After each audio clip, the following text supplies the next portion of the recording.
Good morning. Sorry, but I've got sunshine coming through the window. It kind of makes the dark and shadows but I'm putting up with it because I'm not going to close the curtains on some sunshine. Yeah, I'm just real happy. We are warming up. Going to have a nice week. Going to get nasty again over the weekend, which is fine because we're heading south. By Saturday evening, we will be in Central Florida. So it all is good. I am well caffeinated. I'm a little rushed. I'm early for my normal streaming time, 11 to 1. We need to go to town, and I have other things. I have 3 things going on right now that need my attention. The stream is one, okay, this morning. The second one is we have been partaking in an online auction from an actual auction house. So unlike where you go to a residence and they do the auction of all the contents or whatever, like we used to do, right? That's the way auctions used to be pre-pandemic. Love auctions. Hubby and I both love auctions. We have gone to a number of them, but like I always say about pizza, there's not enough pizza in my life. There's not enough auctions in my life anymore. They went away and just aren't coming back. They might be trickling back, but I discovered that one of our local auction houses is doing online. So I tried it this time. It was a lot of fun. It was very leisurely to stroll through the auction house listings, right? And you just signed up and put your bid in, and it ran for, I probably found it where it ran for about a week. I don't know what they typically run it for. It seems like it might be a little bit longer. Anyway, that ended yesterday, and I didn't get anything I bid on. Hubby only got one thing he bid on, but we have to go get that thing today. And it's a really cool find. We have what's called a dry bar. It stands, it looks like a chest with 2 doors that open up, and there's a shelf, and then there's the bottom, right? And there's plenty of room between the bottom and the shelf for tall liquor bottles, and it's supposed to be what they call dry bar, so that you can mix drinks on top and your alcohol's down there, and you have a place on the top shelf to keep glasses. And it came with, on the side of that top shelf are 6 there's little tiny shelves that have 6 holes, so glasses sit right down in there. And it came, I should have brought one of the glasses. It came with these 6 glasses that have a specific pattern on it. Okay, and the pattern has like a gold rim top and then a white floral design on the glass. And it's a standard highball glass, not the short one, the standard tall one. And we have 6 of those. Well, don't you know, in this auction there was the glassware for this that matches this. And it's like fraternal, okay? It's the pattern that we have, and it's sort of the opposite, where the glass is kind of white and it has the gold and clear, if you understand what I'm saying, but it's the same design, right? So they belong together. But on top of that, on that top shelf, there's always been this back part of it that has a hole cut out. Kind of looks like a potty seat. I mean, it just looks like a hole there. Turns out there's supposed to be a bowl that fits in there, like for chips or snacks or whatever. And this lot had the big bowl and a little bowl. We are so excited. We are putting this dry bar back together the way it should be. So we're going to go get that today. Maybe I'll try and remember to show it Thursday night on stream. I totally didn't think about it because all I'm thinking about is I got to pay the bill online, and we got to set up an appointment to pick it up on Wednesday or Thursday. We can't pick it up today. Today is a grocery run, so that is the third thing. As soon as I get done here, I got to go online and get the digital coupons, right? I have my grocery list. We are not really buying many groceries for us because we are leaving. We're buying a couple things. He is buying groceries for his brother. So, it's still a grocery run. And anyway, got a lot going on this morning. And I don't want to forget anything. But the good news is the socks are done. But I have to submit that. Oh, see, fourth thing. I got to submit it today. I got to get my pictures. I'm going to go outside after I get off stream here and take the required pictures on my iPad. It'll be a snap to, the pictures will be on the iPad. It'll be a snap to put them on Ravelry. And then my submission is just basically, you don't submit the pictures, you submit your Ravelry project page link. And I'll be submitted. Kind of nick of time. Deadline is tomorrow at noon. But I made it. I got them done. I'll show them to you. They're fraternal. It's the first pair of fraternal socks that I have made.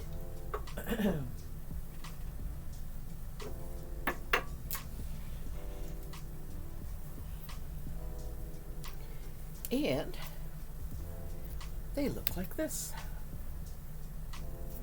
What's a good way to show you? Upside down? I use the other camera to show closer. I have repeat markers on this side of each one. Okay, so there's the foot in the pattern. As you can see, there's a light color that's variegated and a dark color. Look at the toes. Those are the two colors. And the cuffs are the same way. If you want to look at the cuffs. That is pretty dark with that sunshine coming in there. But I got to get good pictures. I'm going to take them outside. I started on a size 2, US 2 needle on this one. It was very tight going over my foot. And so I did the first here. But then starting here, I used a 3. And this entire sock, I used a 3. So you can see the cuff is a little bit bigger. It's both 15 rows, but you can see the difference in that needle size. And I can get both on, and they really do look same size-wise. There's just a lot more room, a little more width by using the size 3 needle. It's just a tad wider. Little tad taller. But it made that difference. So I have to get pictures and get them submitted.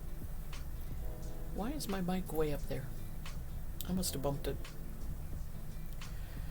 So to calm down and focus a little, I am going to do some plying this morning. It is the Blueface Leicester Dark Secrets that I got from A Sheep Is Shorn a couple years ago, and it's supposed to be a sock yarn. I don't know if I'll be able to knit socks with it or not. It is superwash Blueface Leicester, which is nice, and I am going to apply that as a 2-ply, nothing more. Get as much yardage as I can out of it. I'll probably have to put it with a different yarn though to knit socks with it if I do that. And then if, I should have some time left over. I have some alpaca. I started combing. I want to spin it on the Nano. I could start spinning what I combed, but I thought, no, I'm just going to go ahead and work on getting it combed so that it's all ready to spin. And I can measure it up, divide it in half, and do 2 bobbins on the Nano with it. There's not much there. It's a real pretty kind of reddish color. I never know. There's so many colors of alpaca. I would call it a medium red. All right, let's go to the Roberta. I have, this to ply. This is the Dark Secrets. It's very blue and purple. So I'm going to apply that now. Put it down here feet. I really need to have it in front of me.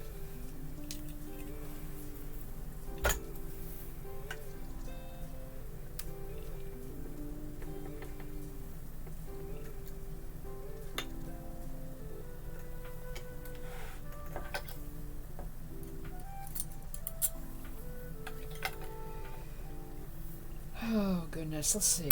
Plying goes the other way.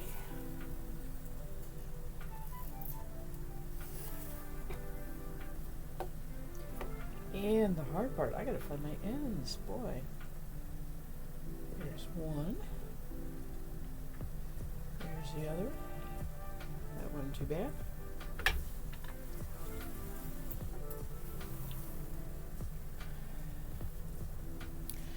So today's rant is Sunday's stream got muted. I am getting muted supposedly for using a song that I don't have the rights to use. I use Pretzel. So that means Pretzel is putting songs in there that they haven't cleared the rights. I am sitting on the fence about quitting. I don't pay for Pretzel anymore. I only use what they have free, but I am sitting on the fence about putting music on the stream. I am going to talk to some people in Discord that are streamers. I have not really run into any stream that doesn't use some kind of music in the background because we just can't talk nonstop. I come close sometimes, but really not. The only difference is, I suppose, you would hear the sound of the spinning wheel. Now, is the sound of my electric spinning wheel soothing or not? It may not be to some people. You know, that's kind of a whine sound, right? It may be. I don't know what to do. I am so upset with Pretzel. There is... It's Twitch too, because Twitch is the one that's doing the muting. It is not Pretzel doing the muting. It's Pretzel not somehow getting whatever Twitch's automated review of the music and music rights software is. They are obviously using a software, right? So it's the combination of the two, but I can fix it by not using the music.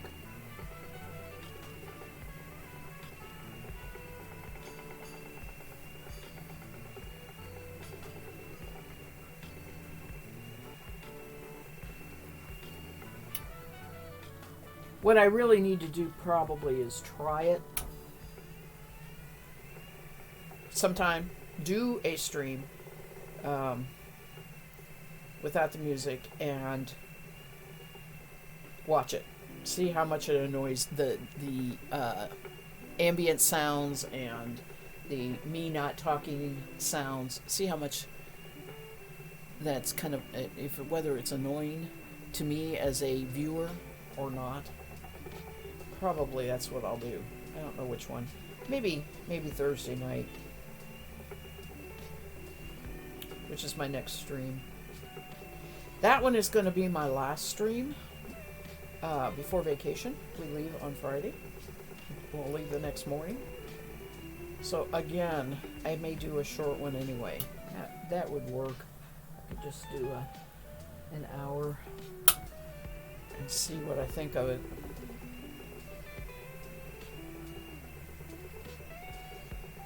That is my first rant. My second, that's my first, I'm sitting on the fence on this decision. My second one, okay, it all has to do with the podcast. I podcasted for 13 years. I put out maybe 10 podcasts in the last 3 years. I mean, I just cannot get on any kind of schedule. I don't have the time. And once I started streaming, it was impossible. It was impossible. Podcasts take an enormous amount of time editing if I edit them, and I always have. I'm fine with not editing the streams. because they go away in 6 weeks. So, yeah, I, stumble over my words and say a bad word or whatever. I don't have to worry about editing it out. It's going to go away. But the podcasts have been around for 13 years. You can go and listen to my very first podcast because it's being held on a website for you for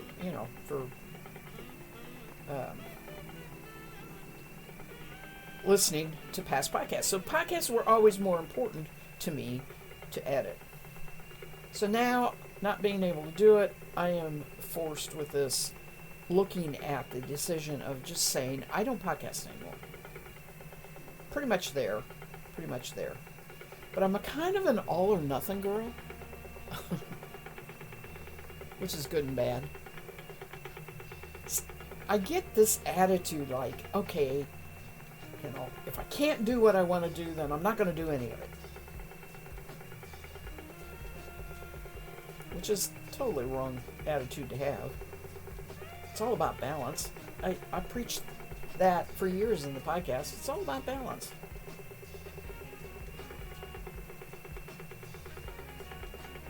It's just so hard to accept that the podcast is done.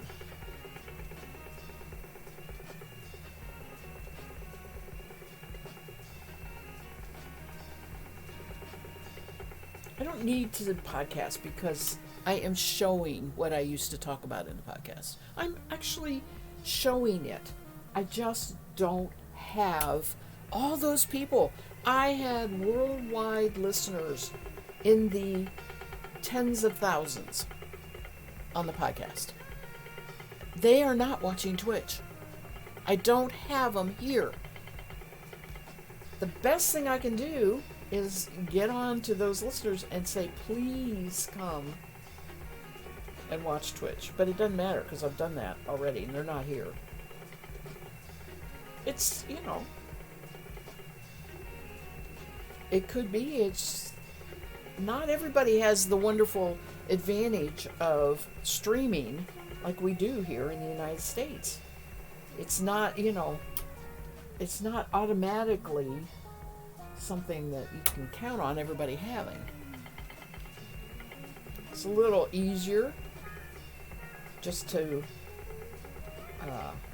go to iTunes and listen to whatever, your music and or podcasts, which is where most people listen to it, or get on that website and there is a player there. And so, yes, they are either streaming or downloading it, but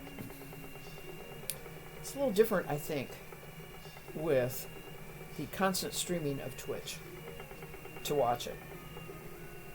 I may be wrong, but I do know that in spite of telling people the last 2 years, it'll be 2 years in July, that I stream 3 times a week, I should have way more viewers.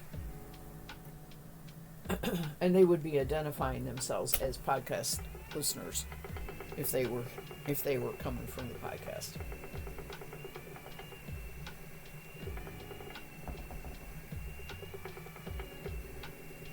This is pretty. Boy, this is nice. May not make socks, but it sure is a nice yarn. Blueface Leicester, I love way more than merino. And to get it superwash is pretty cool. It's not something you find very often.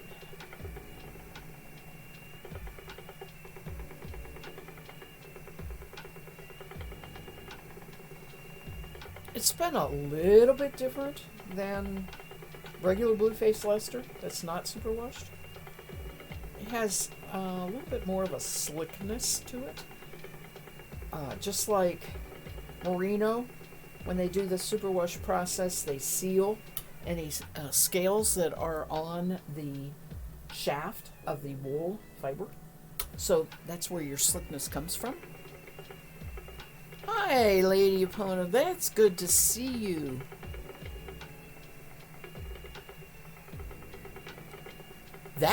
I didn't know that. On mobile, there's an audio only option. I use it to listen to while driving. So you're talking about Twitch? Twitch on your phone is what you're talking about, and you can do audio only. Is that true? Is that what you're saying? I mean, that's really cool. I didn't know that, if that's true.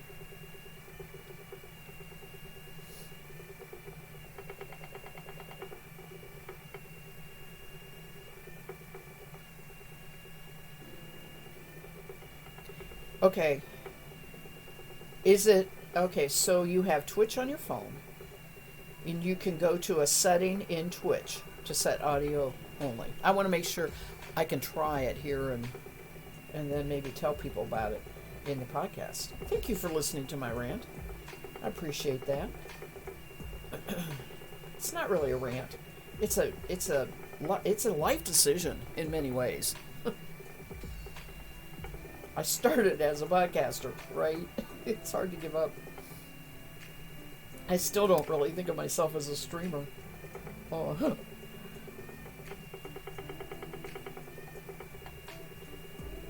And how are you doing today, by the way?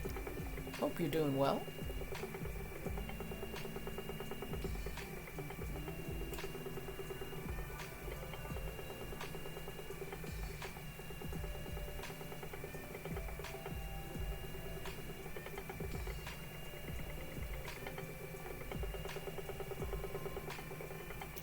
And if that 1978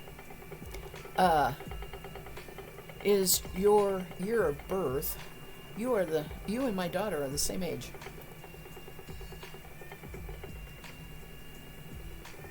She was born in 1978. Okay, go into the stream setting. Okay, I am going to try that.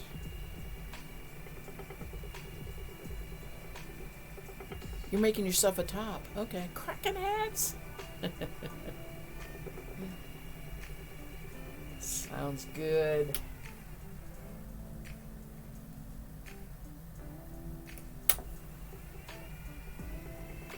Oops. Got a bump. There we go.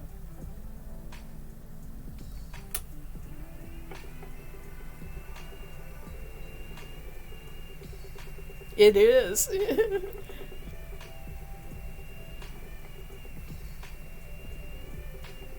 Now that's really cool. My daughter is the coolest person ever.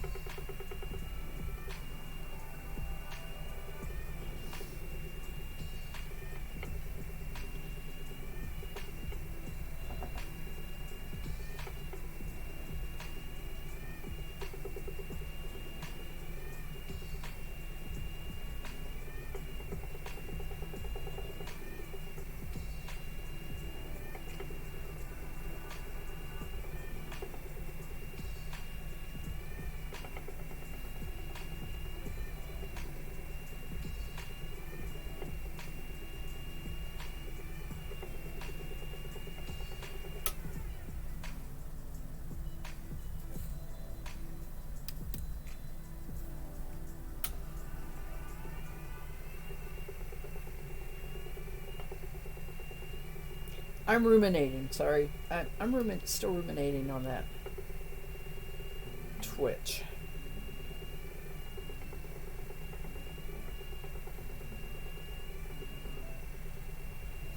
I will try it.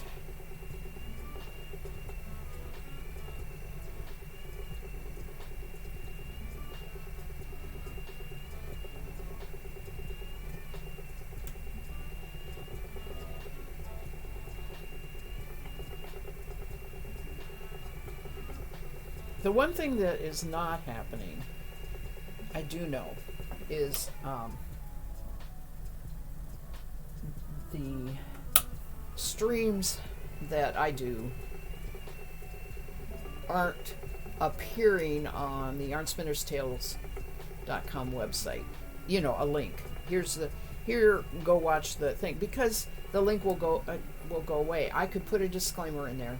Link good for 1 month. Or something like that. I might try that too. to capture that audience. But I would have to, I think, manually. What's better is I have a system where I'm uploading the streams before they go away from Twitch to a YouTube channel. Unfortunately, though, the YouTube was set up years before I was doing Yarn Spinner's Tales, and it's not the Yarn Spinner's Tales name.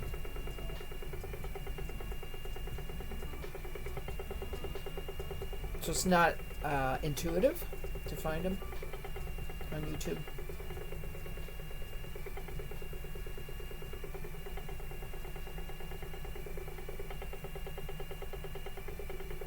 Ooh.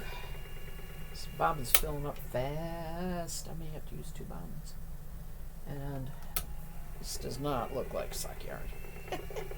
You know, no matter how I spin, what I spin, it always ends up 11 reps per inch, it seems like. That's my, you know, I don't want to say intuitive spin, but what happens, right, when I'm not paying attention, forcing it thinner. Part of it is the, I have said this before, what I spin on has a big difference too. It makes the same. This electric will make pretty much the same kind of yarn.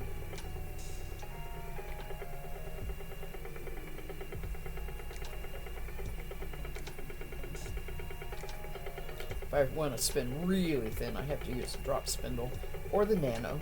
I can spin really thin on the nano.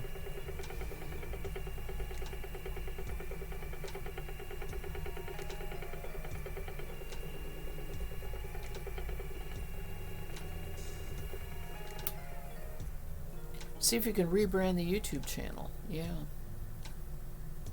Yeah, there's might be a good possibility about that.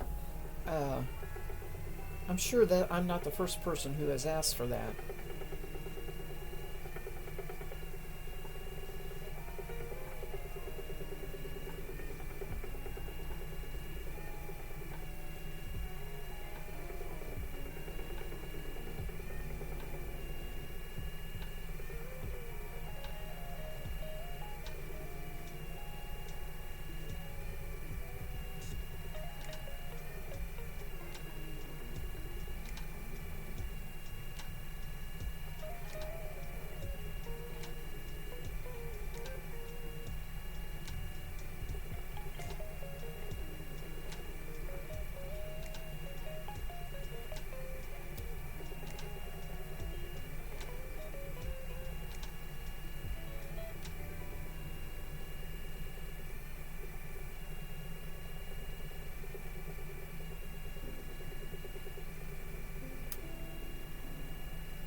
I currently have not been uploading all of the streams.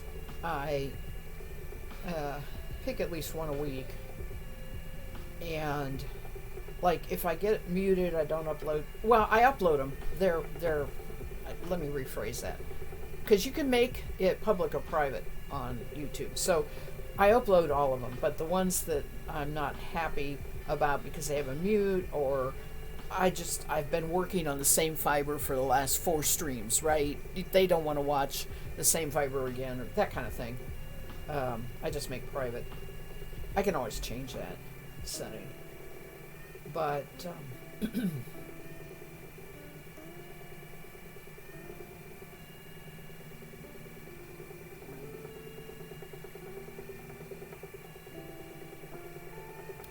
that's more long-term archiving.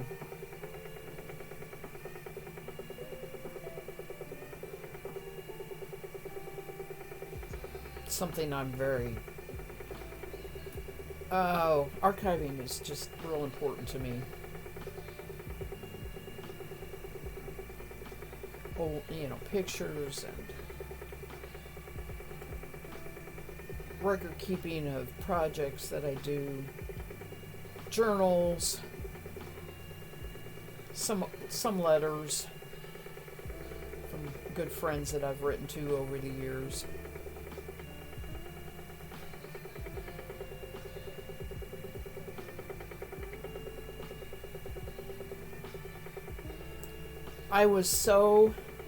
I knew my mom very, very well. Did not, when she passed away and I started going through what, I would not have gone through while she was still around, what you would consider private things. I didn't expect to find any journals. I didn't expect to find anything that way. She and I are just totally different, but part of it is she may have gotten anything she had done in her younger years, she may have gotten rid of, and her older years, she was blind. So, I know I can see the thought process, well, I can't read this anymore, and disposing of it, right? I didn't expect to find any, I didn't. But I was a bit disappointed. I was like, after she was gone, it was like, I kind of wish I had some of that more personal stuff, right? But all I have is memories. She didn't leave anything that way. And there's a little bit that I kind of regret because I have a terrible memory. That's another reason I write things down. But I have a terrible memory, and there are things like some jewelry and stuff. I know she told me stuff about it, and I can't remember it. And that bothers me a little bit.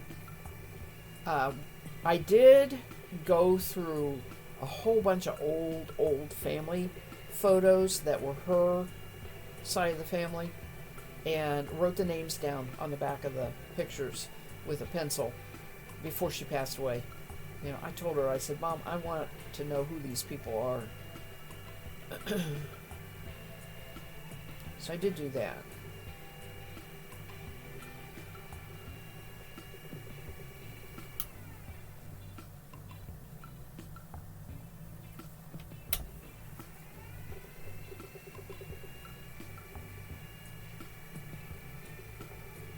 If I pass away before my husband, he doesn't read anything that I write. I don't know if he will or not. That happened to a family friend. The wife kept travel journals, wrote, and then so do I. I have several that I have just started with the cruises mostly. But, if we do a special vacation or whatever, I keep a little travel journal of it. She kept travel journals because they traveled a lot. And she passed away before her husband, and the kids came in and just packed it all up in trash bags. Fortunately, it never made it to the trash can, and he realized what happened, and he saved him. He went and got him. But, the children didn't even think about it being important. Now, I don't believe my daughter would do that. She is very aware of what I use writing for and what the writing is documenting as far as our travel. And there was some day-to-day stuff during the years that we were actively trying to we were working on improving this place. We were growing things. We were planting stuff. Maybe that's not as important. But the trips and things like that and photographs. In fact, I just recently gave her a photo album full of photos that my mom had that were all her as a young, it just documented her growing up years. because I would send pictures to Mom, and Mom would stick them in this photo album. Photo album was falling apart. But, that was a nice thing to be able to give my daughter.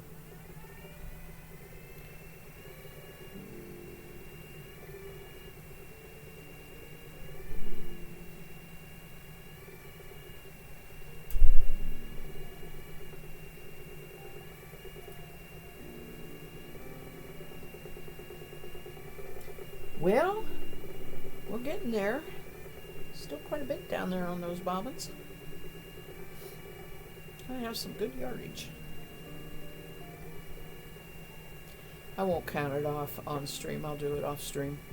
I did put my 2-yard nitty knotty over there, but I'm not going to do it on stream.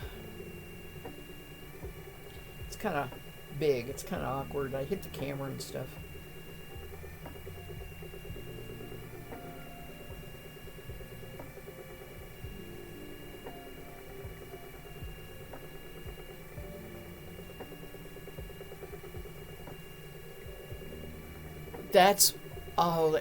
That's really, really wonderful. And you are right that, as my daughter grows up, like all my grandson's stuff is on her hard drive kind of thing, and external. It's the same thing. Now, I did that maybe starting 5 years ago, and now I can't access it. It won't talk to the computers I have.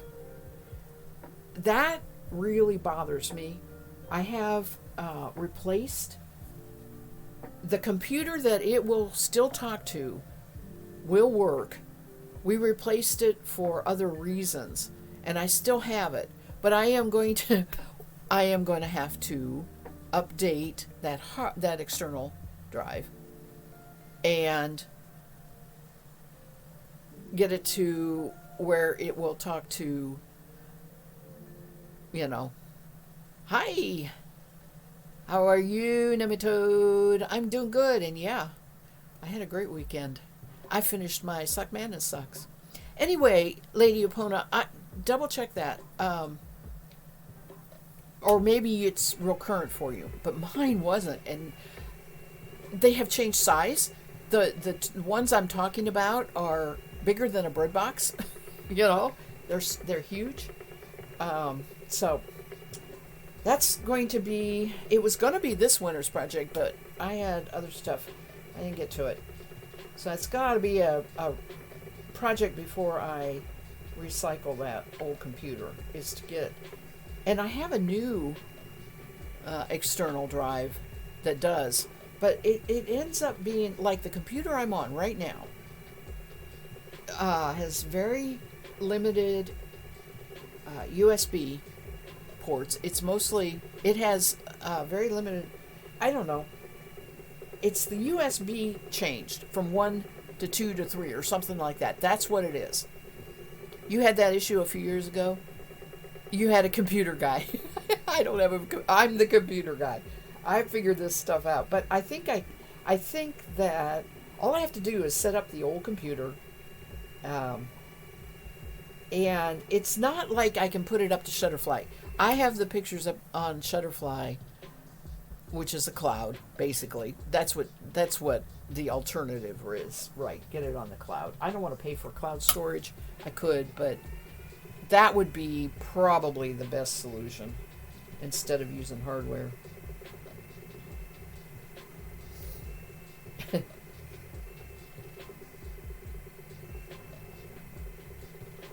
But sometimes it's tempting to say, oh, never mind. Why am I doing this? And you have to be a little picky. I mean, since it does make you go through and call out what you really don't want anymore. That kind of thing.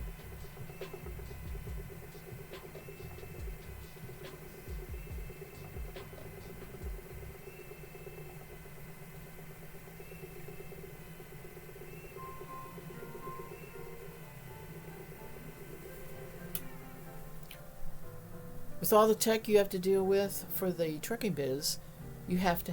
Oh, okay. I did not realize that was part of your life your work life. That makes sense. Makes perfect sense.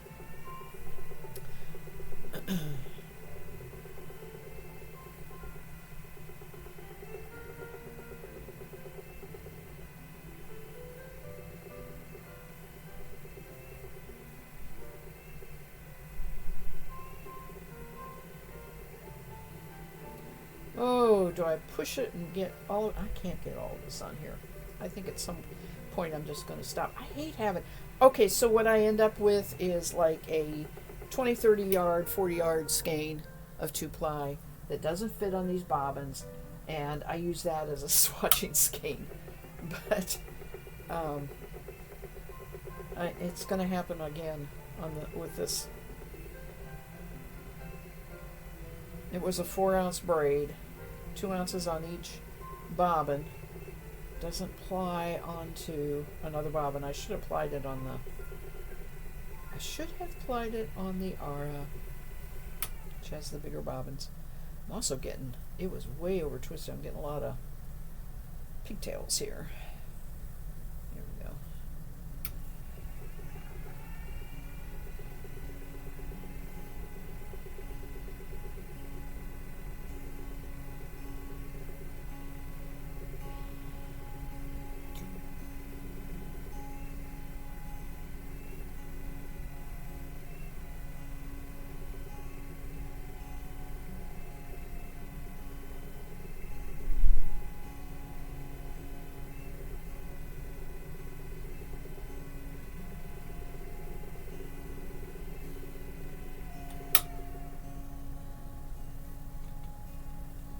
When bobbin has, I really over twisted for some reason.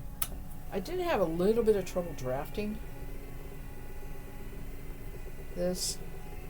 Every now and then it just didn't want to draft smoothly, which ends up, if I fiddling with the draft zone, I get more twist in it.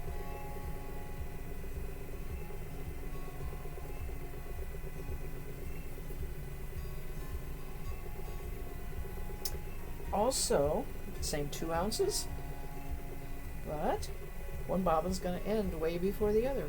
Looks like I may get the one bobbin empty.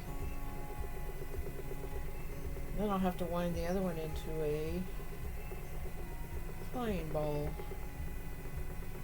2 ends. You have to pay for your fiber habits somehow. All your pretty fabrics.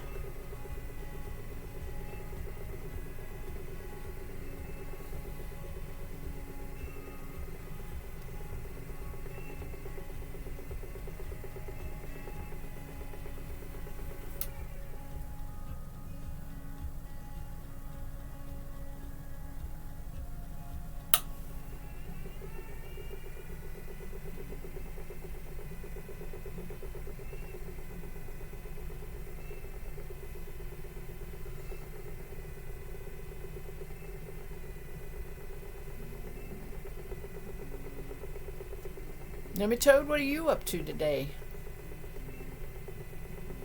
Besides watching streams.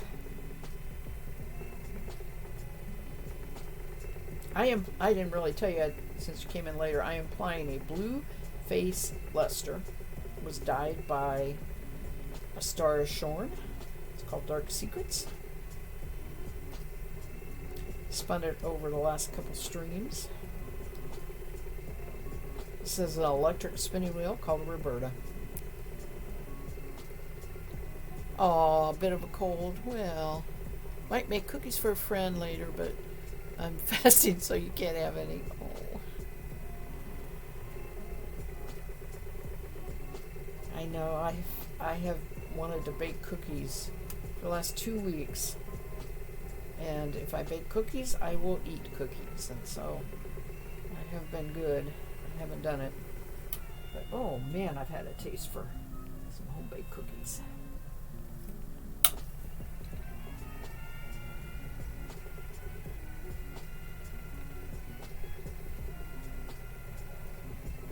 I've been eating graham crackers instead, which is marginally healthier, but not much.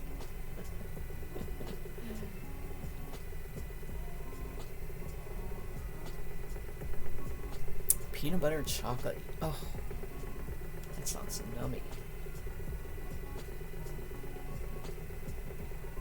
So I'm going to go to the grocery store later and buy my once a year corned beef. Hubby won't eat it. Buy the smallest one I can find. Cook it. I used to cook it with cabbage for St. Patrick's Day. I don't anymore. I like cabbage. It don't like me, as is often the case. But I love corned beef. Slice it up thin. Corned beef and Swiss cheese sandwich.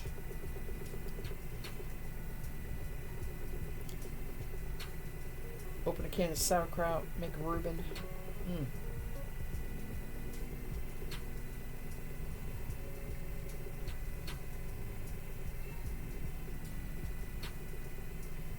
Don't do it more.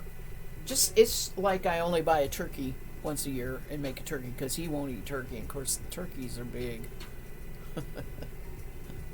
So, I only make it and end up freezing. I'll probably end up freezing some of the cooked corned beef too after it's sliced.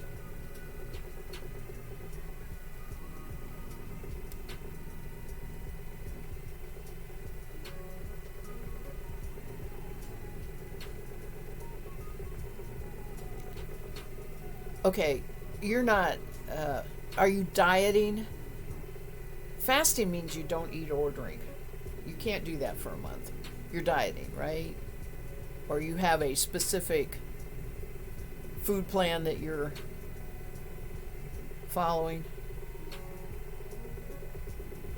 You have to buy several with the small army you feed. You are fasting, but you drink water. Nematode, is that healthy? Is that safe? Wow. That's, I know. Okay. I couldn't do that. Oh my goodness. My one bomb is done. Coming up to the end here shortly.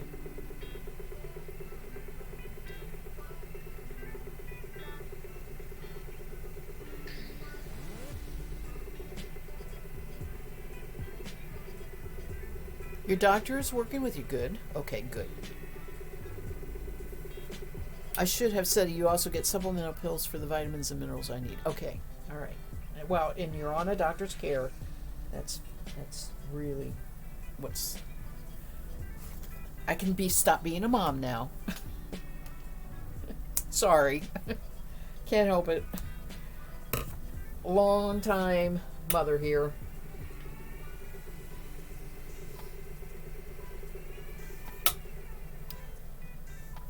Wow, fat bobbin. Chunky bobbin. That is going to be so pretty. I like it.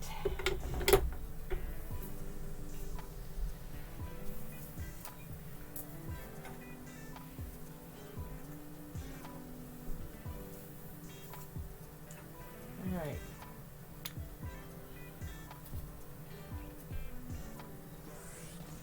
So I will wind that off. I will wind off what's left here into a small double-ended ball. Apply that up. That'll just be another little, maybe even, well, it might be 20 yards. That's usually what I get, so I suppose it'll be about the same for 4 ounces. It is a really pretty color. I love it.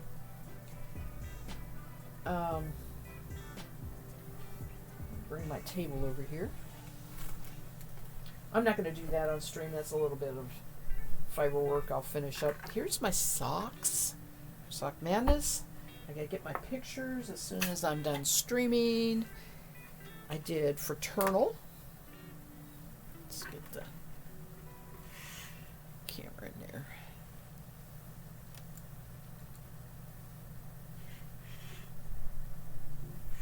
Here we go. I can't tell which one I like better. I thought I would like the dark green better, but I kind of like.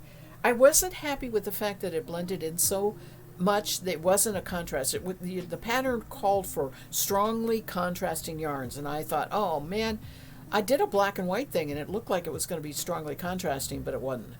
But I still like the way this looks, as opposed to. I mean, this is okay. You can. This is what it's supposed to look like, strongly contrasting, so you can see the vines going up. And this is way more subtle. You love the left one. I don't know. Left, left. I don't know which is left for you. The pattern stands out more with the dark one. Say dark or light. I think you mean the dark one, because it does. It really stands out. So the gray. You like? Okay. You think the pattern stands out better with this? The even the sole is a little different. Not much though. They at least have that kind of in common. You can tell on this one that the green is more there and this less there, but you like the pattern being lighter instead of darker. I kind of like it too. It don't matter. I'm gonna wear them, as a pair. But it was really interesting to knit. I won't knit it again. Honestly, I won't knit it again. There's too many other sock patterns in my library that are going to be way more fun. But I am glad to have it done because I did want to finish it for Sock Madness and submit it. So I'm going to get pictures of it today. Out in the sunshine, get all the required pictures, and put that in Ravelry under Yarn Spinner's Tales. And then submit that. Alright, I have this alpaca. This is already combed, I think. Or is this waist? This is combed. So when you do it on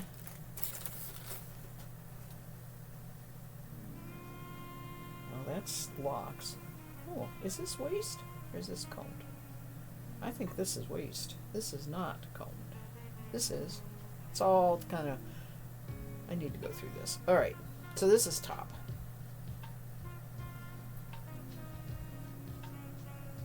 I put everything all together. That is what I am going to spin on the Nano, and I'm going to do the combing of the rest of the fiber so I can get it ready to spin. So this is what I'm going for, and the alpaca is actually looks like this.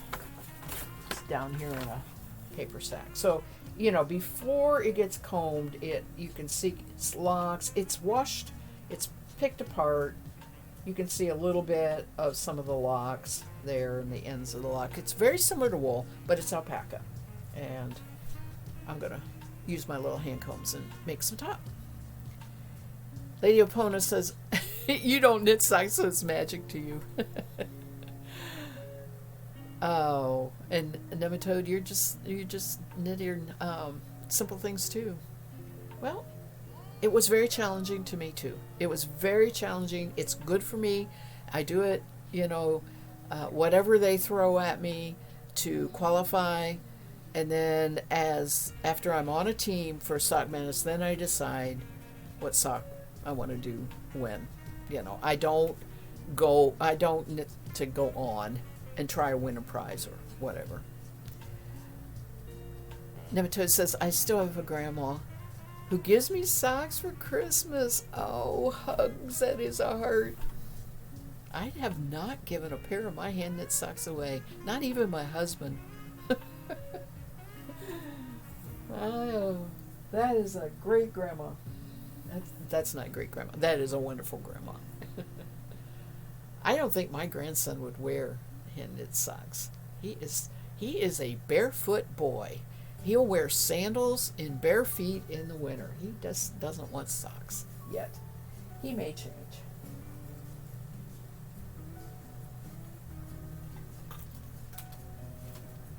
Okay, so these are my hand combs.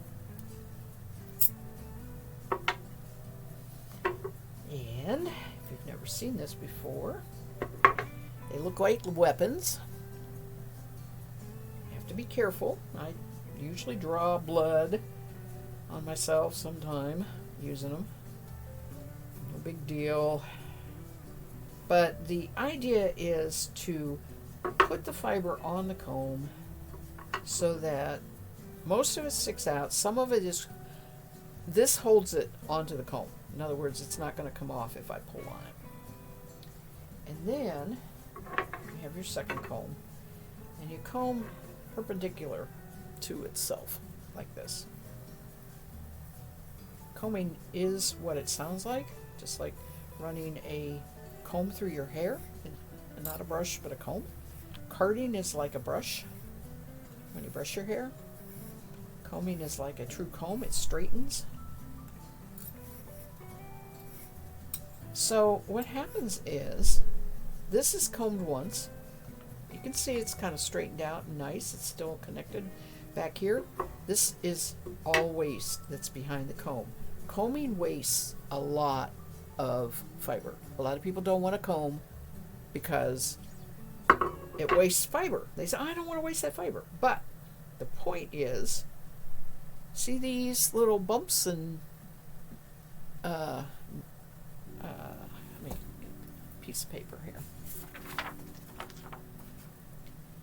See all those bumps? If you didn't comb, that would be in your yarn. And so you have rustic looking yarn, has lumps and bumps. If you take this out, which means I will throw that away after I find my trash can. If you throw that out and pull this off like this, and actually I'm going to comb it one more time. So usually I comb twice.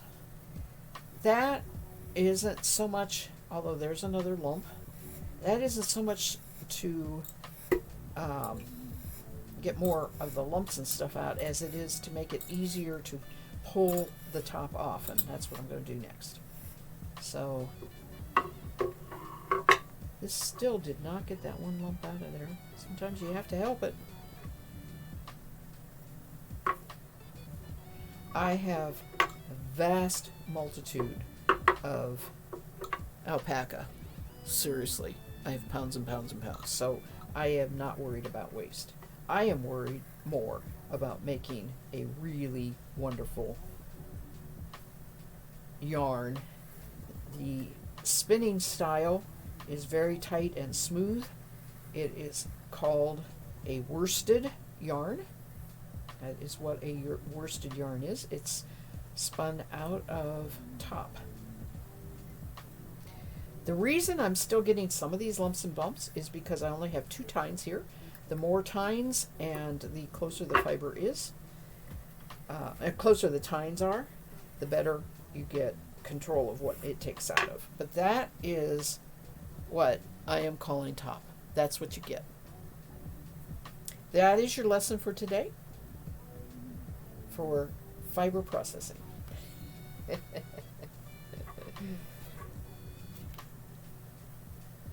Oh, last Christmas, Grandma made you a beautiful knitted blanket made of squares of blue and gray. Ooh, that sounds so pretty. Since then, you've put moth traps and lavender bags all over your apartment because I'm so scared something will happen to it. Yeah, good for you. I keep my fiber storage is in a room upstairs. It's mostly for anything that's washed or ready to spin. It's in Rubbermaid tubs. If it's not washed yet, it's in great big paper cardboard boxes. That's because the lanolin will draw moisture. You want it to be able to breathe and everything.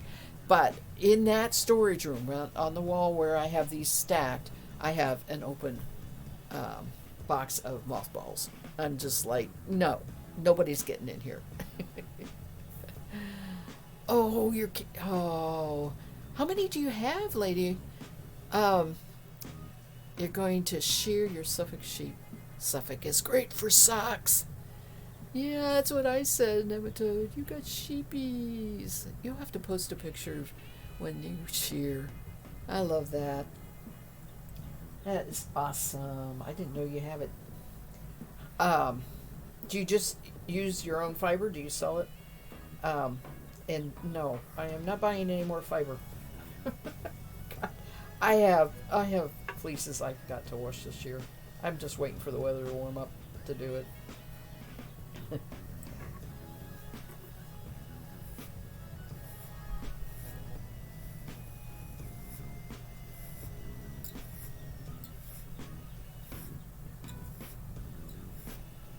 You have three. That's perfect. That is perfect for, you know, keep you in the wool, keep you in fleece.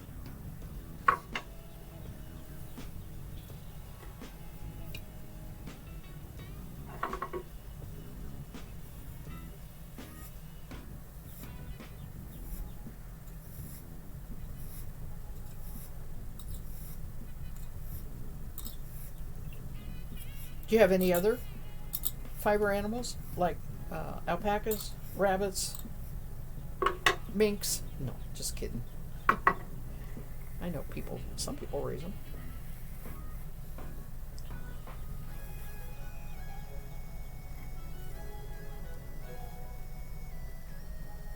Oh, it's your first year. Oh, okay. Well, oh, good luck. Two of the fleeces will be a first year fleece. They are newborns.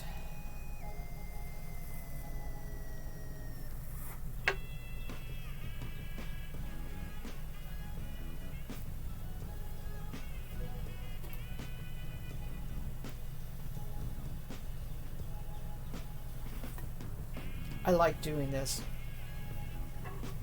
I do limit how much I do at a time, but I like this process of, turning this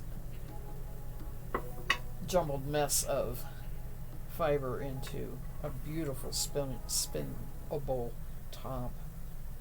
I have large combs. They are 5 of these. They're called tines, 5 rows. They clamp to a table. They're not handheld. They're huge. They're probably half the size of what they used to use historically to comb fleece. That was a man's job because they were, not only were they big and heavy, one was clamped to the actual wall and you had to go like this, right? It was clamped to the wall about eye level. But also they were heated. So, you had to be careful to burn anything, burn you. And that was because they were not washing the wool. They were combing it straight with the lanolin on it. This is at least what understanding I have of the history of combing. You got a tortoise. Oh, I never told. Well, that's really, really wonderful. she's your mascot.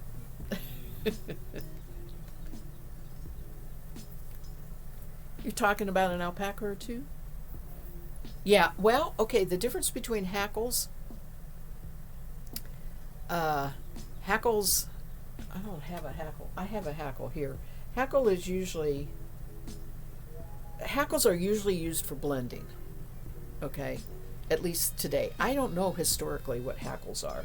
Maybe they were calling them hackles, but they would have been prototypes of big hand combs, or big combs, if you're talking historically. But if you're talking now, a hackle is about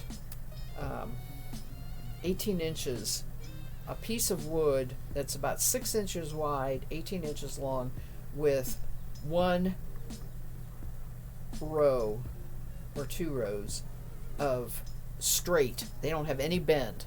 They're straight. And you put your fiber that is ready to pull. It won't comb very well. It will, but it's better to have it and put different colors or whatever and then pull it off, just like I'm pulling off top. But it's a blending process for top. That's the way I've always used it. You can use it for making comb top, you can use hackles. They generally clamp to the table also. So just a different tool.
When they take top and wrap it around your hand and make this little tiny, they call those nests. I don't. It's just a way of kind of keeping it organized.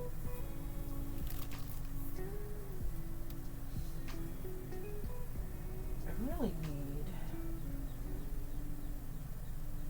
I should really have a box to put this in. I'm going to make a place to pile it on the bed here behind me and then put it in a box. That keeps it better. I used to sell this when I had a booth, but I was doing it on my big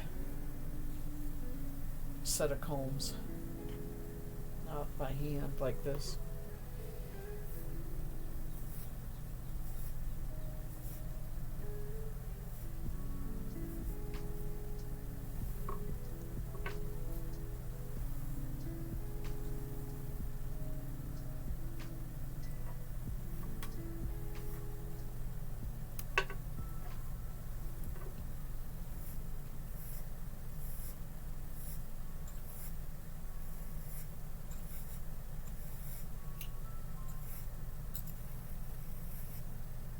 I have in the past set up a large wood card table. It's pretty heavy duty, and attached my big combs to it. Did some combing. But normally I attach it to a workmate, and I don't have the ability to move that around. It's in a permanent location. It's so heavy. I have my drum carter on it too. So you have to make sure nothing moves when you pull against it, because you put quite a bit of pull on, especially one that's clamped to the table.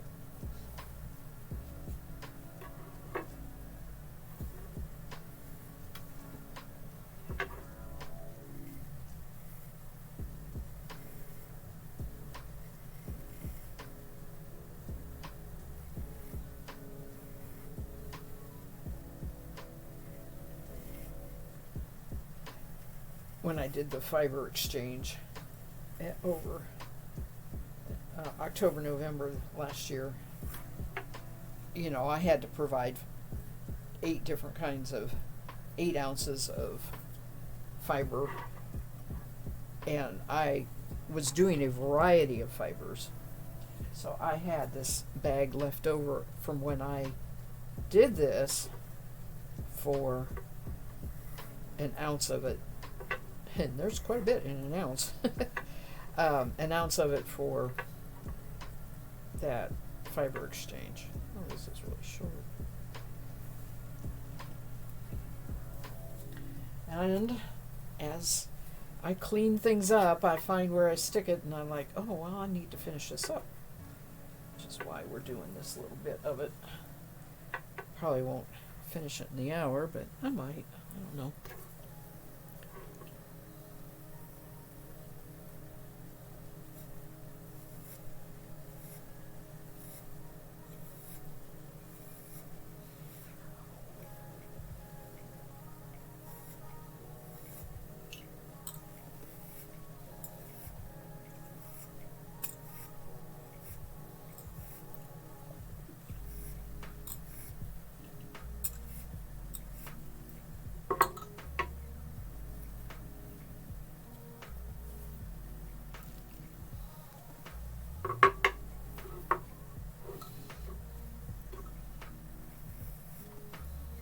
I have 3 colors of alpaca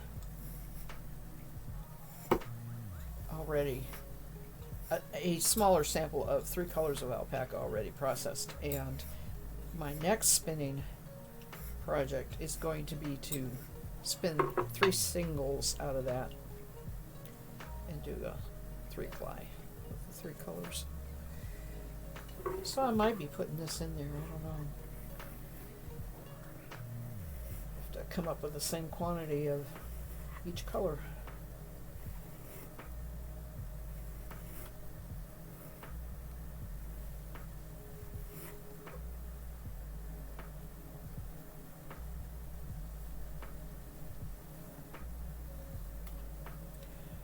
Pretty good day working with it. Sometimes it's so staticky. It's really hard to work with.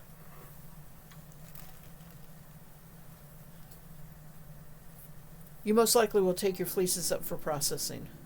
We have a little mom and pop mill about an hour away, and they are reasonable on their prices. I have a collection of floof from them. You are so lucky. You are so lucky. The closest to me was somebody in Indiana, and he is not doing it anymore. That was Woolly Knob. I took a lot of stuff to Woolly Knob. Then there is Ohio Valley. I can do that, but I gotta pay shipping.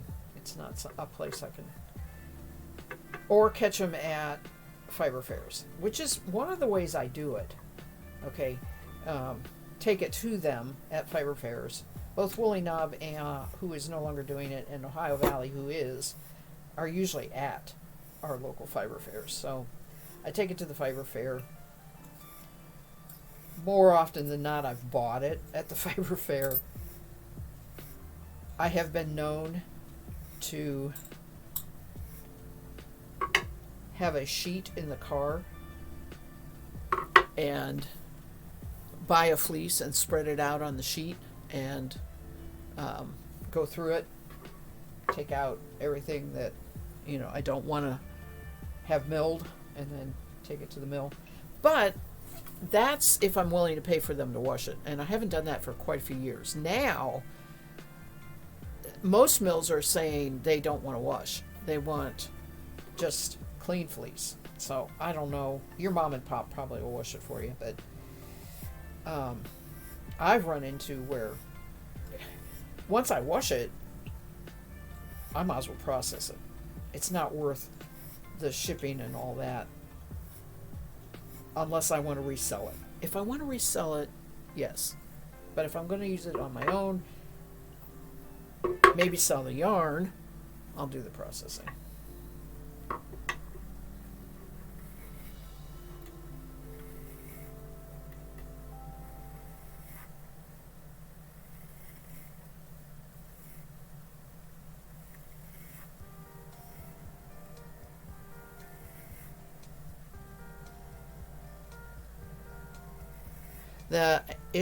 You are lucky to find one that'll do alpaca.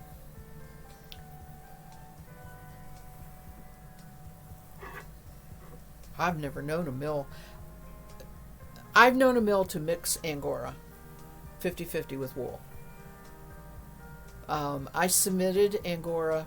We did a co-op thing years ago because I don't have had rabbits for a long time.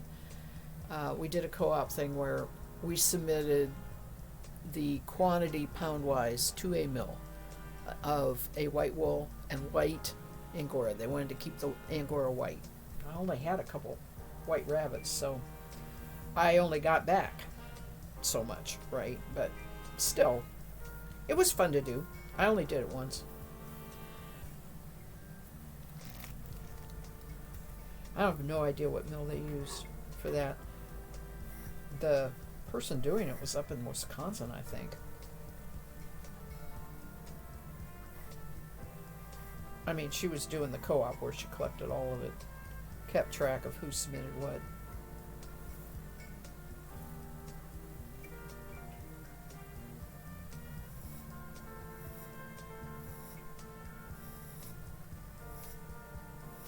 Oh, we have a lot of alpacas. I have some down the road. I mean, yes, that was the retirement boom of 10 years ago. Retire and raise alpaca, get wealthy. Well, it turns out you don't get wealthy on their fiber. You only get wealthy if you show them and you have a good stud farm or, good breed stock. Then you sell them alpacas and you sell them, right? We never got into it. Thank goodness. I thought about it, but I didn't want to pay for fencing.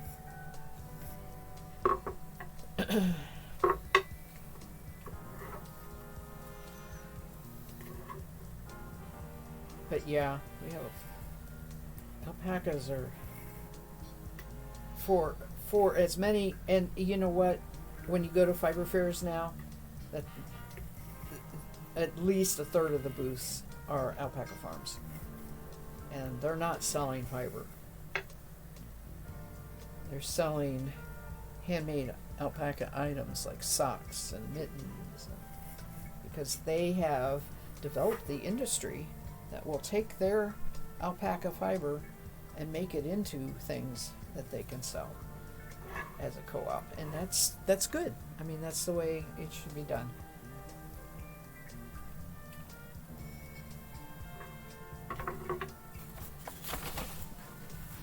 Oh, you know what?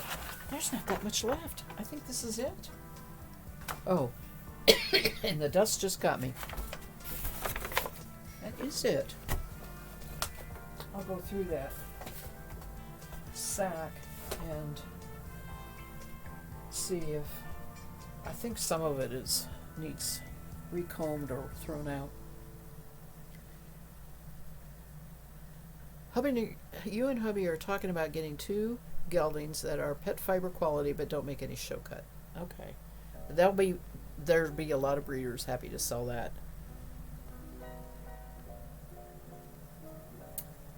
It's like when I raised Angora rabbits. Now, I showed rabbits for a while, so I was buying show quality for a while. But then after that, I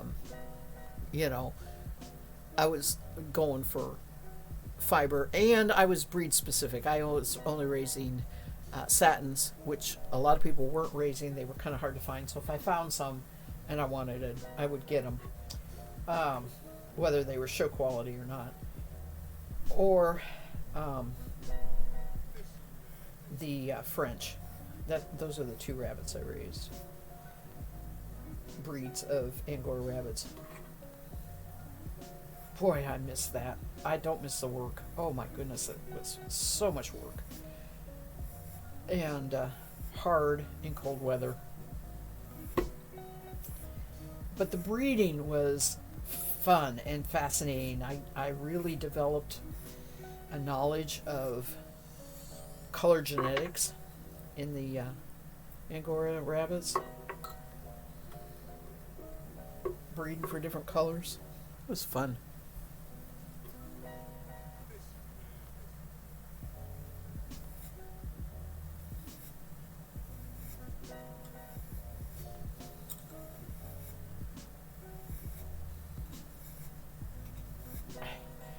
I have so much fiber, it's always like ecstatic when I reach and empty a bag. It's like, oh my gosh, there's not that much left. There's plenty more upstairs. This is not the end of it. Genetics are fun.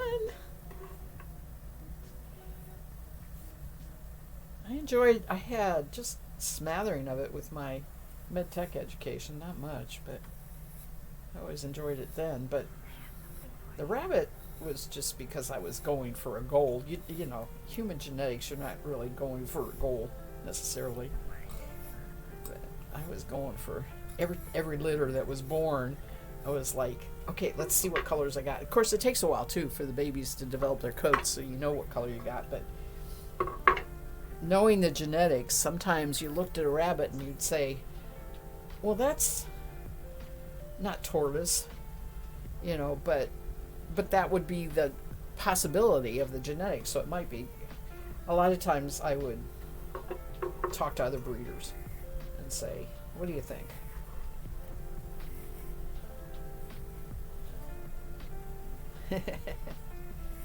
They're little puzzles, aren't they? That's what they are.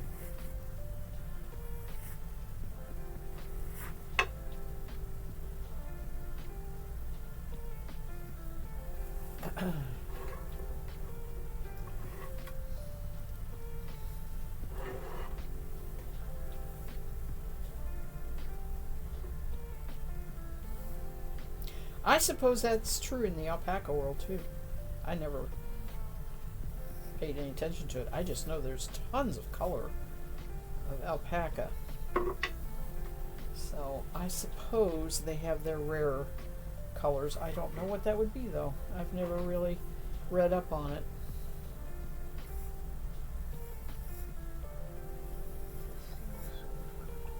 I just want a nice soft coat, or no guard hair in it, Kemp or whatever.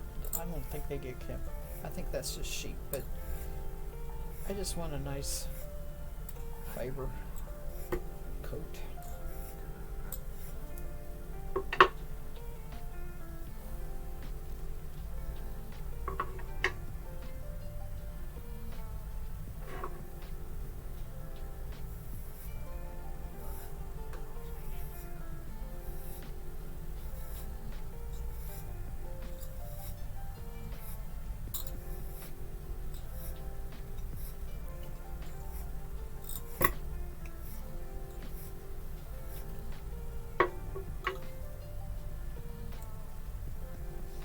I keep hitting the table. I was just looking to see if I'm dulling my. I don't see any bent points.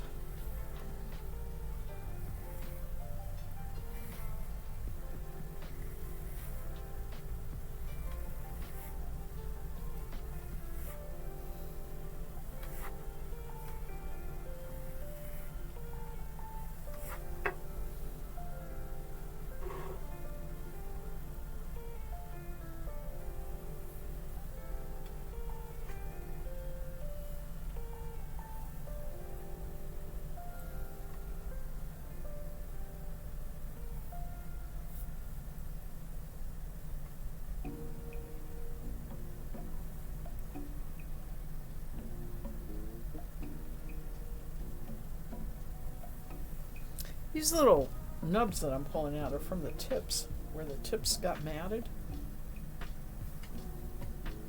and didn't wash open. Happens on sheep blocks too.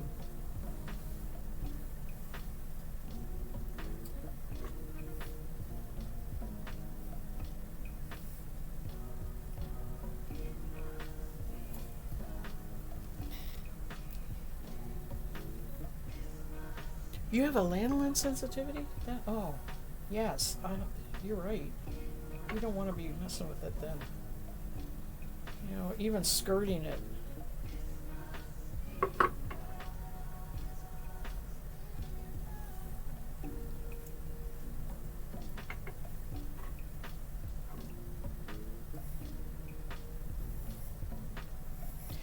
Do you know that my daughter was allergic to wool?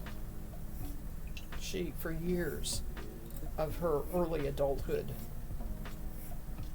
could not wear anything wool. She couldn't knit with wool. She couldn't spin wool. She was a spinner. She couldn't spin wool. She learned to spin cotton and silk and bamboo and all that stuff, synthetic stuff that was just coming out, fortunately. And she got pregnant with my grandson. She was pregnant, delivered my grandson, and I don't know exactly how she figured it out, but she is no longer allergic to wool.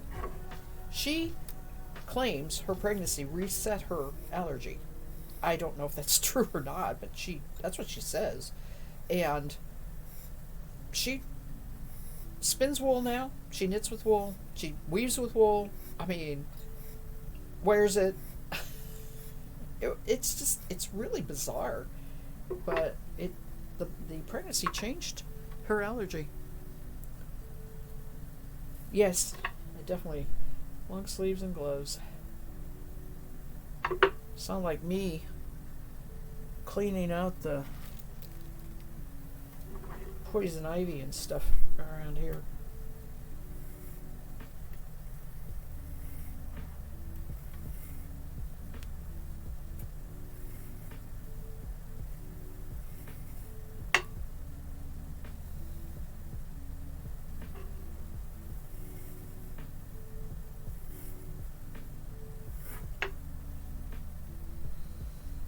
This is going to be so nice to spin.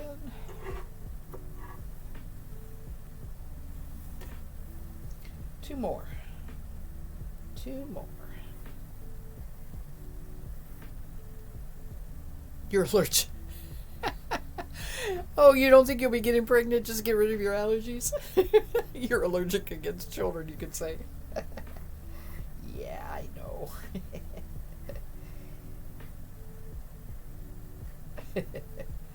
No problem with that.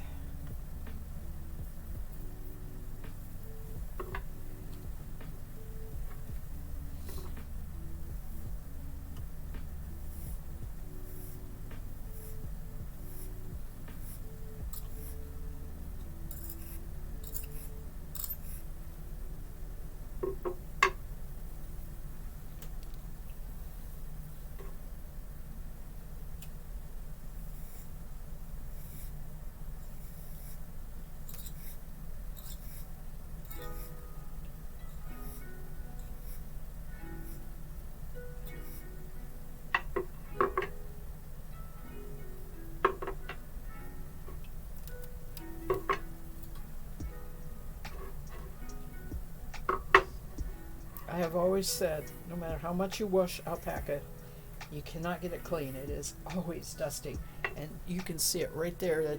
There's a glare of the camera light, but right there you can see the dust and stuff. And this is washed, washed multiple times. I have never been able to get alpaca clean.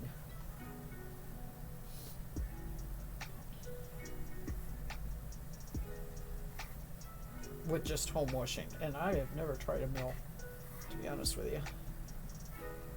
They may have their secrets.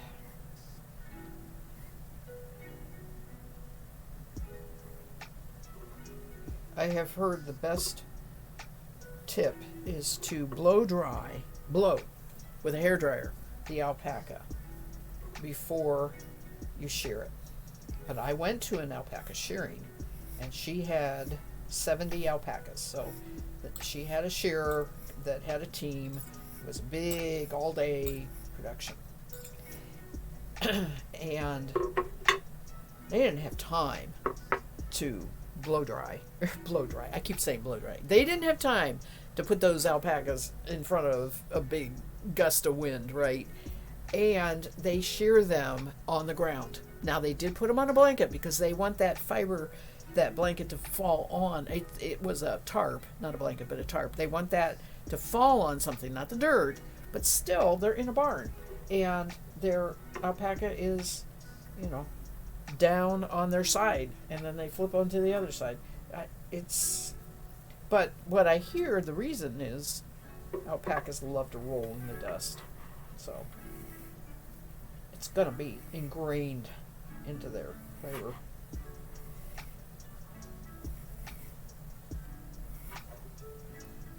So I have more trouble with processing alpaca than wool, really, because of that.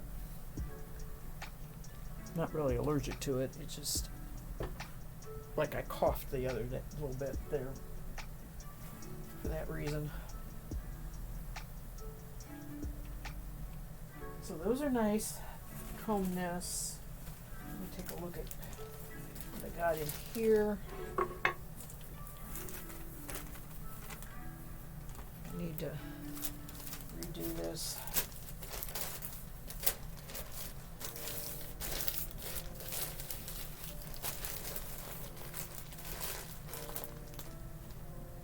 They did use a leaf blower on them. That's good. That's really good.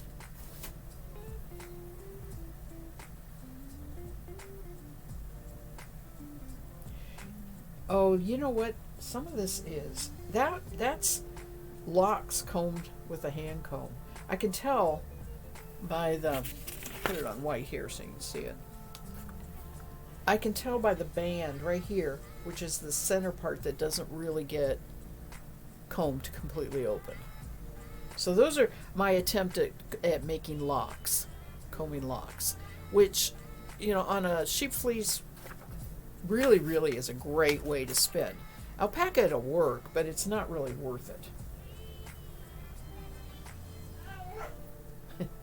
Bless you, hubby. He's sneezing. Yep, that's what those bits are. I thought maybe they were waste, but they're... I have to decide whether I want to keep them or comb them.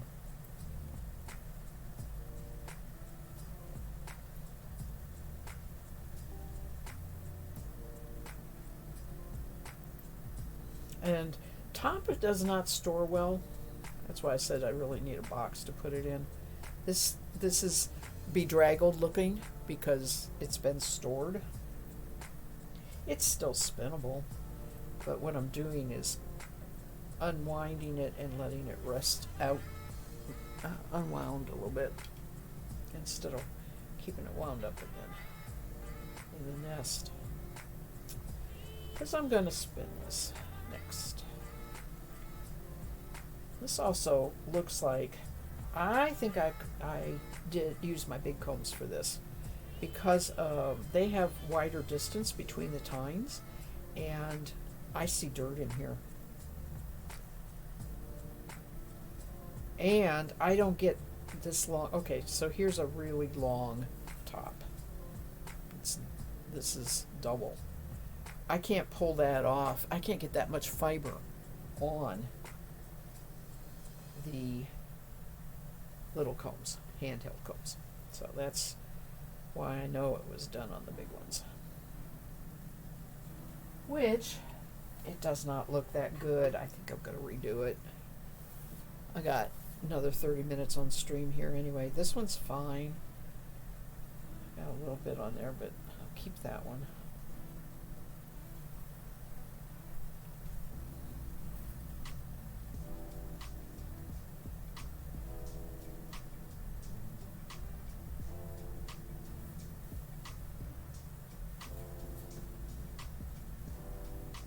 Shame to redo stuff, but it's a learning process, and I'm pretty sure I stopped working on the big comb knowing that I was letting a lot of dirt go through,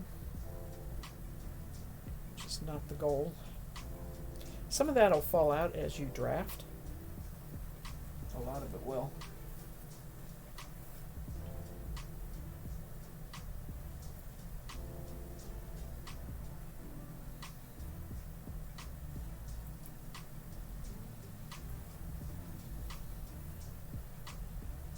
The alpaca shearing that I went to,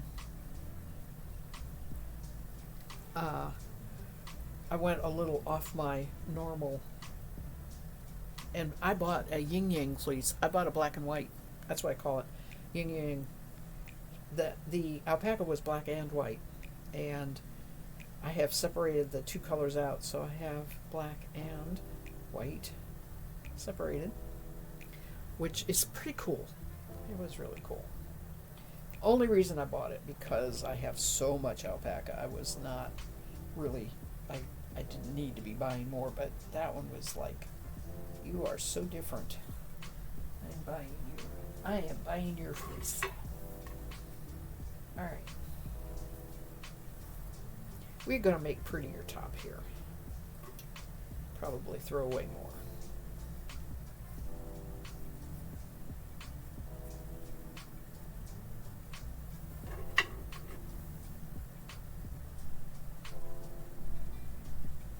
Oh, sorry.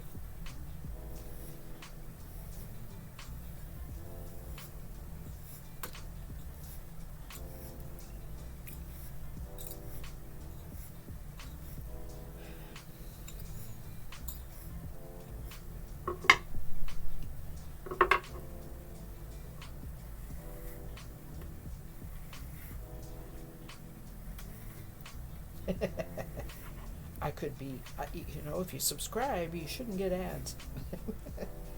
That is totally up to everybody. I am not one that's out for a living here.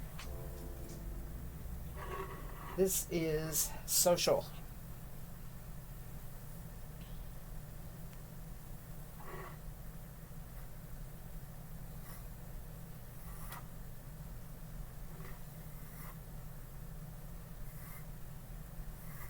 These were nice long locks. No wonder I earmarked them as locks, but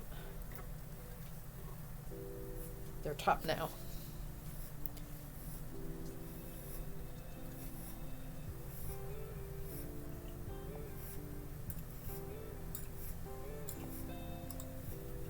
I think probably while you were in the ad, I was saying that the alpaca shearing I recently went to, I bought an alpaca fleece called, it was a black and white alpaca, and it was really cool. And I've never had, an alpaca like that. I usually have it like this, one color, so I bought it.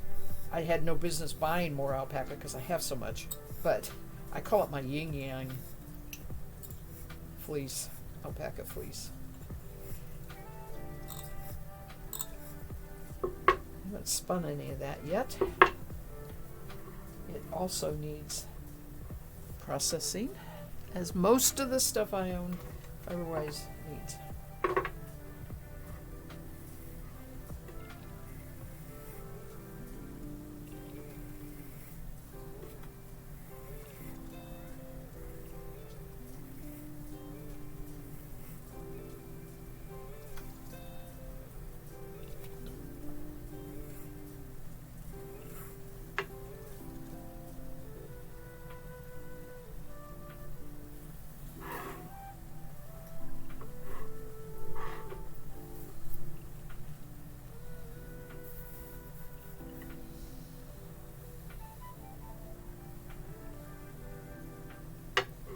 I have never tried recombing a pull top. I don't know how this is going to work actually, but it is not as nice as what I'm pulling off now on, because I did it on the big tine and the big combs.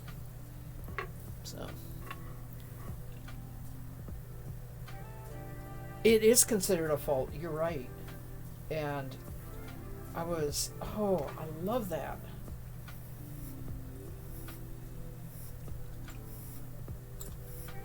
Because I have so much tan and that off-white and a cream.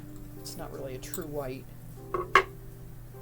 So much of that. I have so much of this reddish in various depths of color, darker, lighter.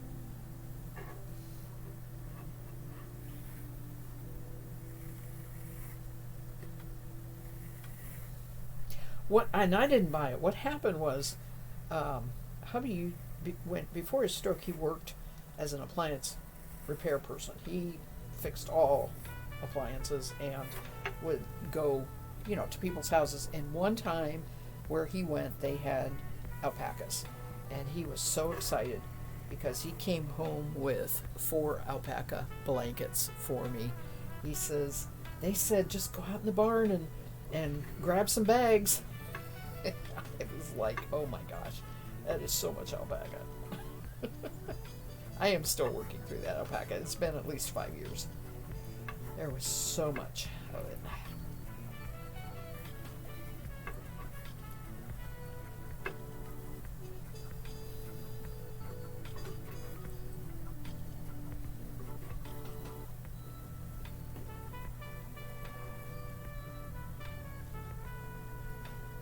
It's true. You can.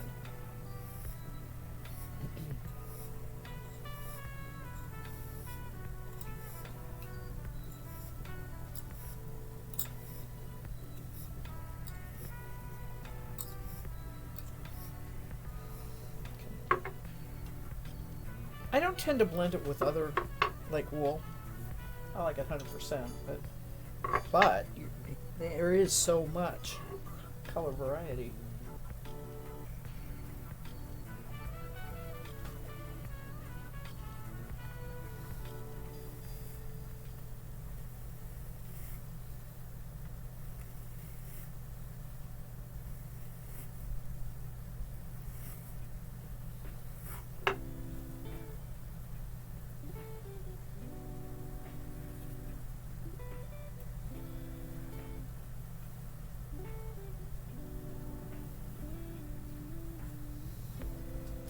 I am going to spin this Thursday night when I come back next stream. Yeah, I'm going to spin this on the Nano. I can't wait to spin it. This is Tuesday. The evening stream starts 7 p.m. Thursday.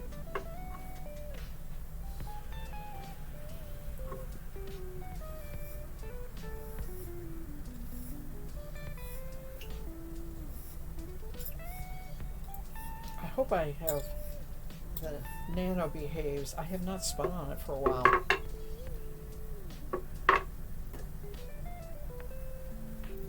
It may be sulky. Of course, I can always go and spin on the revert of it. I like this. Can make it really. The Nano can make it really thin. And that's what I'd like to go for. Lace weight.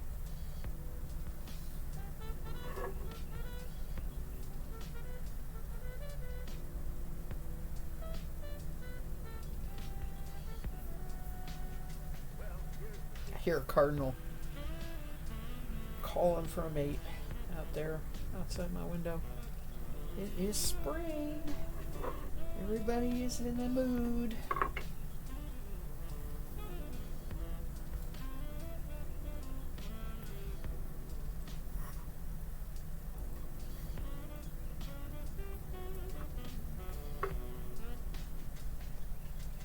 All the excitement over the new 6.0 was fun to watch.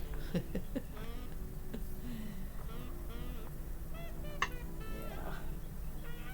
I have just the little one. And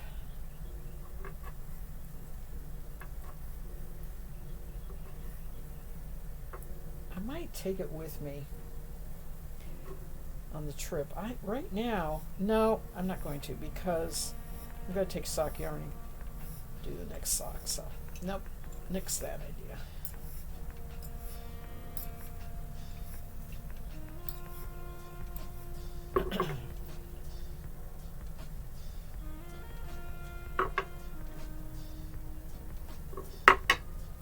You have a Nano too? Yeah.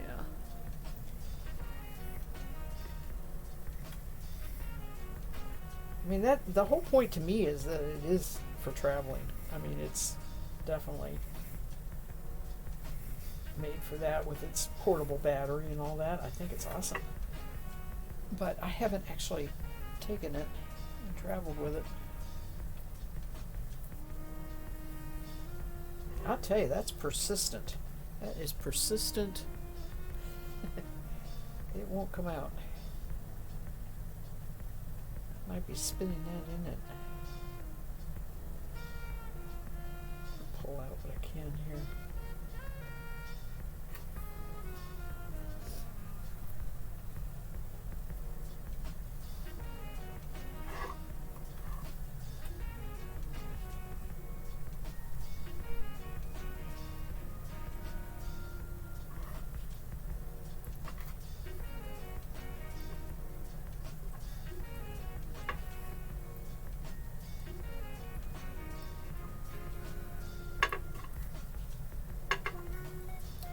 Well, if you consider alpaca a luxury fiber, then it needs a luxury processing, right? It needs a slow and processed process. It does make way better top. Although I have drum carded bats on my big drum carder of alpaca, and I like it too. It does not make as fine a yarn. It makes a thicker yarn, which is fine. Just different use. All right. See if I can put these together without stabbing myself. I've got one a little out of line there.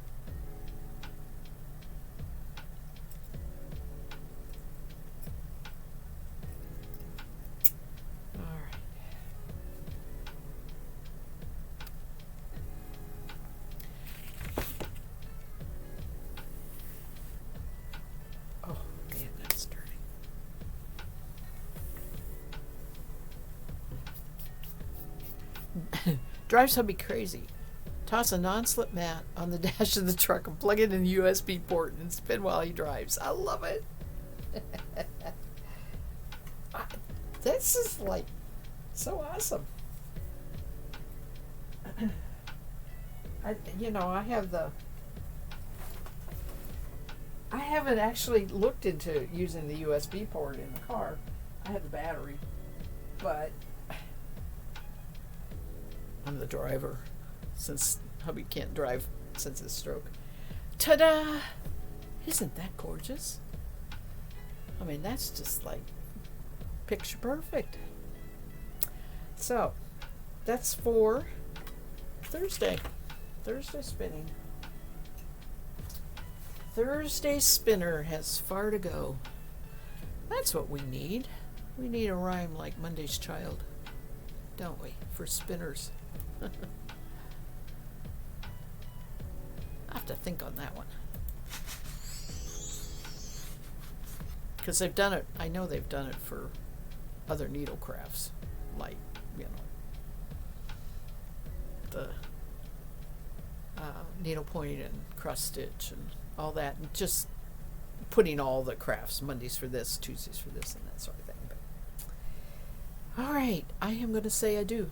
I am going to say goodbye. I'm a little early. I started a little early. It's all good. And I'll be back Thursday night. Thank you so much, Lady Opponent. It's been wonderful talking to you. I really enjoy it. Nematode, thanks for stopping in. Everybody, have a good start to your week. It is Tuesday. We've got quite a bit of week left, don't we? Take care, everybody.